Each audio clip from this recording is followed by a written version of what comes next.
तो C3 cycle को अगर अच्छे से समझना चाहते हो तो वीडियो को एंड तक ज़रूर देखिए। तो जैसा कि हम जानते हैं प्लांट के अंदर डार्क रिएक्शंस होते हैं क्लोरोप्लास्ट के स्ट्रोमा में। वहाँ पे एक बहुत ही इंपॉर्टेंट एंजाइम होता है जिसका नाम है रुबिस्को, जिसका नाम है रुबिस्को।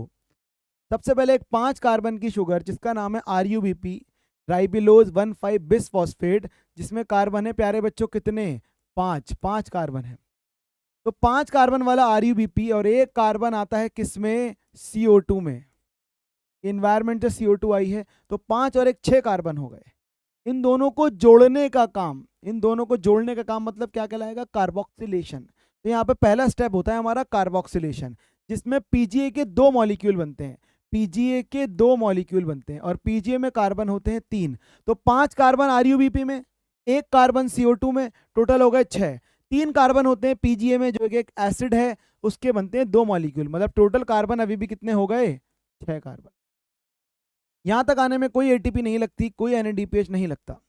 इसके बाद PGA का जो मॉलिक्यूल है वो कन्वर्ट होता है ट्रायोस फॉस्फेट में।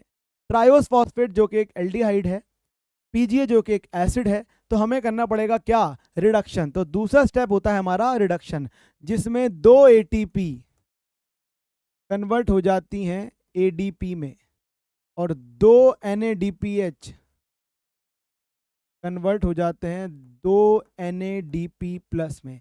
मतलब 2 NADPH का खर्चा हो गया और 2 NADPH का खर्चा हो गया दूसरे स्टेप में जिसका नाम है रिडक्शन। उसके बाद प्यारे बच्चों में मिलता है ट्रायोस फॉस्फेट जिसमें कार्बन होते हैं 3 और इसके 2 मॉलिक्यूल बनते हैं, मतलब 6 कार्बन। साइकिल चलाए रखने के लिए ये ट्रायोस फॉस्फेट कन्वर्ट हो जाता है किसमें, RUBP में, जिसमें कार्बन है 5, यहाँ पे कार्बन थे 6। इसका मतलब एक कार्बन हमने बचा लिया, एक कार्बन को हमने फिक्स कर लिया। अब जब ट्रायोस फॉस्फेट RUBP में कन्वर्ट होता है 5 कार्बन में, तो इसको हम नाम देते हैं रीजनरेशन और एक ATP का खर्चा और हो जाता है। समझ में आ रही प्यारे बच्चों, सबसे पहले रुबिस्को है, RUBP आया, एक CO2 आया, ठीक है। RUBP में 5 कार्बन, CO2 में 1 कार्बन, टोटल कार्बन हो गए 6। तो PGA के 2 मॉलिक्यूल बने, मतलब 6 कार्बन, 0 ATP 0 NADPH। उसके बाद जो PGA है जो कि हमारा एक एसिड है वो कन्वर्ट होता है एल्डिहाइड में, इसको बोलते हैं रिडक्शन। तो 2 ATP का खर्चा होता है, 2 NADPH का स्टेप हो गया हमारा रिडक्शन। ट्रायोस फॉस्फेट जिसमें कार्बन होते हैं 3 मॉलिक्यूल बनते हैं 2, मतलब 6 कार्बन, 5 कार्बन दोबारा चले जाते हैं RUBP बनने, जिसको बोलते हैं हम रीजनरेशन, जिसमें एक ATP लगती है और यहाँ पे हमने एक कार्बन बचा लिया, मतलब एक कार्बन फिक्स कर लिया। अब प्यारे बच्चों हमें आगे जाके बनाना है ग्लूकोज। ग्लूकोज में होते हैं 6 कार्बन, तो इस साइकिल को हमें 6 बार घुमाना पड़ेगा, इस साइकिल को हमें 6 बार घुमाना पड़ेगा। इसको समझने के बाद आइए हम देखते हैं कुछ एनर्जी कैलकुलेशंस।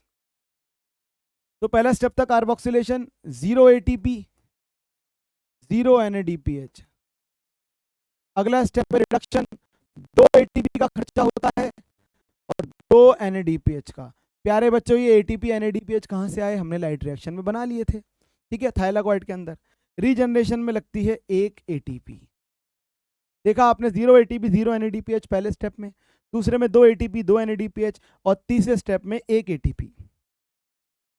अगर यहाँ पे बहुत ध्यान से देखें प्यारे बच्चों, एक साइकिल में ATP लगते हैं 3 और NADPH लगते हैं 2। एक साइकिल में ATP लगते हैं 3 और NADPH लगते हैं 2। एक ग्लूकोज बनाने में लगती है 6 साइकिल, तो ATP कितने लगेंगे, एक में लगते हैं 3 ATP, तो 6 में लगेंगे प्यारे बच्चों 18 ATP। एक साइकिल में लगते हैं 2 NADPH, तो 6 साइकिल में लगेंगे 12 NADPH। इसका मतलब एक ग्लूकोज बनाने के लिए आपको 18 ATP और 12 NADPH का खर्चा करना पड़ेगा। कहाँ पर, स्ट्रोमा में। कौन से एंजाइम की मदद से, रुबिस्को एंजाइम की मदद से। तो प्यारे बच्चों हमने यहाँ पे सीखा कितनी एनर्जी लगती है, कौन कौन से स्टेप होते हैं। Thank you very much.